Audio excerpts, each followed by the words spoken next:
औरंगाबाद शहराशेजारी असलेल्या छोट्या पंढरपूरमध्ये गुरुवारी राष्ट्रवादी विद्यार्थी काँग्रेसनं स्वच्छता अभियान राबवलं। आषाढी एकादशीसाठी इथल्या विठ्ठल रखुमाई मंदिरात भाविक दर्शनासाठी येतात, मात्र आषाढीनंतर मंदिराच्या परिसरामध्ये मोठी अस्वच्छता पसरते।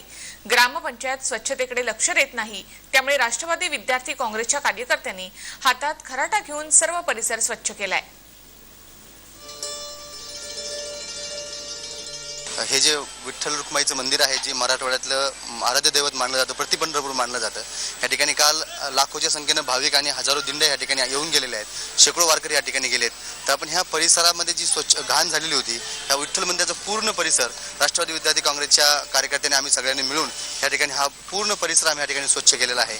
आणि आमच्या सर्व कार्यकर्त्यांची अशी इच्छा आहे, आमचा एक संकल्प आहे की दरवर्षी ह्या ठिकाणचा जो विठ्ठल रखुमाई मंदिराचा परिसर आहे, आषाढी एकादशीच्या नंतर आम्ही या ठिकाणी तो स्वच्छ करणार आहोत। कारण की आमच्या आदरणीय पवार साहेबांचा जो विचार आहे तो आम्हाला या ठिकाणी पुढे न्यायचा आहे। आदरणीय पवार साहेबांनी आम्हाला जशी शिकवण दिली की 20% राजकारण 80% समाजकारण, या उद्देशाने आम्ही या ठिकाणी आज हा उपक्रम सुरू केलेला आहे की या ठिकाणी औरंगाबाद काल आषाढी एकादशी निमित्ताने या ठिकाणी लाखो भाविक काल येऊन गेले व दर्शन घेऊन गेले। त्या निमित्ताने हा परिसर थोडा अस्वच्छ झाला होता। तर आम्ही आमचे राष्ट्रवादी काँग्रेस पक्षाचे प्रदेशाध्यक्ष यांच्या संकल्पनेतून आम्ही या ठिकाणी हा उपक्रम राबवत आहोत।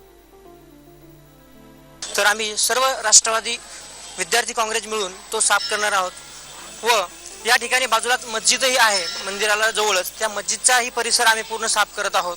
त्याचप्रमाणे मस्जिद आणि मंदिराच्या मध्यभागी या ठिकाणी बाबासाहेब आंबेडकरांचा पुतळा आहे व लाखो भाविकांमुळे या ठिकाणी होणारा सगळा केरकचरा आम्ही आज दिवसभरात राष्ट्रवादी विद्यार्थी युवक तर्फे या ठिकाणी आम्ही साफ करणार आहोत।